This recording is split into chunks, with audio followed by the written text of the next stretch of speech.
How you doing, YouTube? Matt Massive Beer Reviews, back with yet another review. New brewery time. In the form of Troy City Brewing, this is their Night Owl. Full disclosure, first things first. This comes courtesy of Andrew. Thank you very much, brother. He sent me off a box of New England-ish area beers. And the other one, I looked this up because I wanted to know what it was before I drank it. It is a coffee stout. And it was... The date is July 22nd. Was that when it was canned on? Yeah. It's kind of old. We'll see what's what. Yeah. Troy City. Never heard of these guys before. But I am down for a can. Yeah, it says it July? No, it can't be July. Is that July? Maybe drink by July 22nd? Doesn't make any sense, though. Anyway, we're going to drink it. I don't know. I'm not going to obsess over the dating. We'll talk about how it is for full disclosure. That's what it says on there. So we'll see what's what when it comes to actual time dating. Now, it is a coffee stout. So 7.2%. Let's say for the sake of conversation that this was actually July 22nd. Based on today's date, you're talking about July and August, September, October, November. You're talking about 4 months on the nose, actually.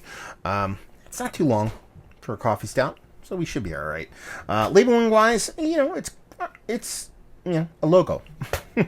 I don't hate it. I don't love it. It's kind of like one where they can kind of put whatever beer they want on there, so they're kind of saving money on cans and stickers. So it's just basically their logo. And as far as that goes, looks like a creamy porterish kind of stout. I don't know if it's a stout or a porter. I just know it's a coffee-based darker beer. Let's put it that way. So you got 2 fingers, just under 2 fingers, infinite creaminess, a little bit of kind of neurotic bubble, kind of soapiness on the edges, and she's got a nice, rich, not motor oil, but rich kind of color to her. So she looks the part of a darker beer. Let's see if we get a nose. I mean, it's definitely a coffee beer. Just rich coffee. It's not overly roasted dark coffee, but it's not like regular coffee. It's somewhere in between. It's a nice bold roast on it. Nothing overtly bittering. It's not a cold pressed coffee. At least it doesn't smell that way. So you get a little bit of soft bittering both from the coffee and the roasted malts. There is a creaminess to it that makes you want to think it's kind of got a lactose thing going on.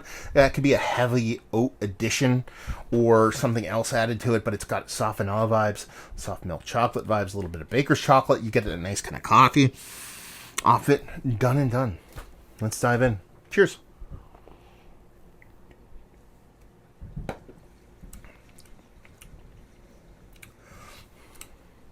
That's tasty. Tasty. Chuggable, drinkable. Roasted malts are probably the star of the show here.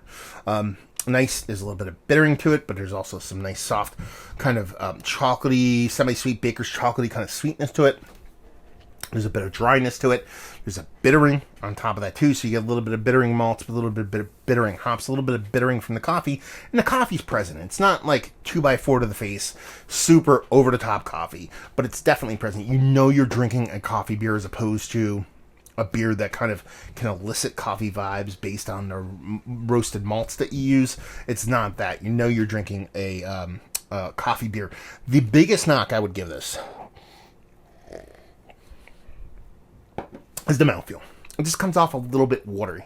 It's not creamy or dense or thick or anything you'd really want when it comes to kind of, a 7.2% coffee stout or even a porter. It just has a little bit of thinness going on.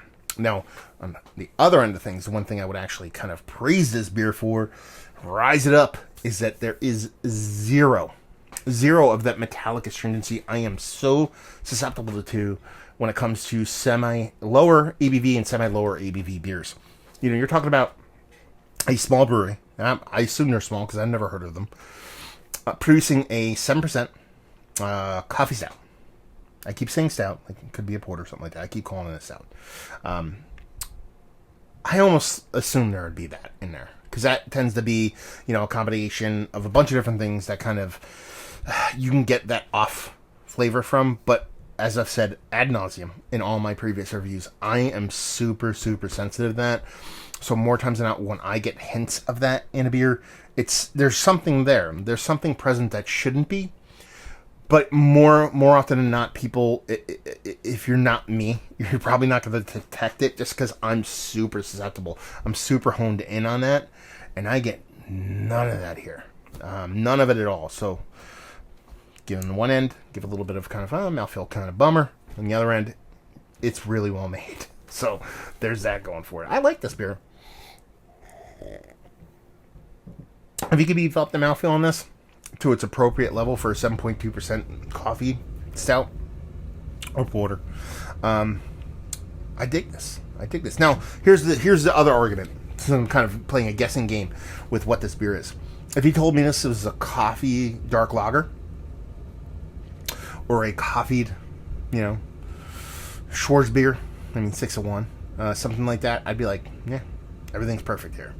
But the ABV is a little bit too high. That's where I'd go. That's the other kind of trade-off you'd have there. I'd be like, okay, it's not a lager. It's not drinking like a lager. It isn't a lager. It's not that kind of beer, but it has a lot of similarities with like a Schwarz beer. If you told me that here, I would be all in because the mouthfeel would not bother me at all. But then I'd be like, yeah, but 7.2%, really? Come on. This should be like 5.5. So, damned if you do, damned if you don't.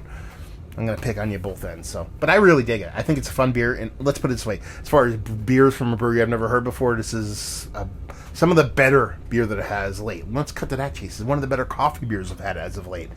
It's been in the conversation. It's not the best of all time or best of, the past year or so, but I really do dig it. Kind of picking all the bits and pieces that I wanted out of this. I know I was going into it.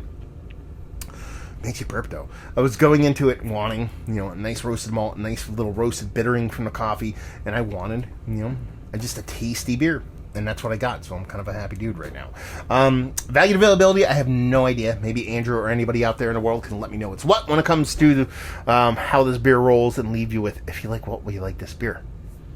If you like coffee beers, you like stouts and porters, but you wish the body was a little bit more drinkable, or conversely, if you like dark lager, Schwarz beer, and you wanted a coffee version of that. Again, it's not a lager, but it has a lot of similarities going on with that, so there you go. And let's just end it with this, because I rarely kind of keep going, even though I talk so much. If this was canned on July 22nd, kudos to whoever canned this, and kudos to the beer, because that's pretty well done, pretty stable for a beer like this. Now, the mouthfeel could have been much, much nicer a couple months ago if this was canned on July 22nd. So keep that in mind. There you go. Another review in the books. Hopefully you guys enjoyed it. Down there if you want to talk about it. Massive Beers if you want to check me out doing the social media stuff. Beer Massive if you want to check me out doing the whole podcasting thing. And hopefully you guys enjoyed the review. Hopefully enjoying a little bit of Night Owl right now. And hopefully see you next time. Cheers.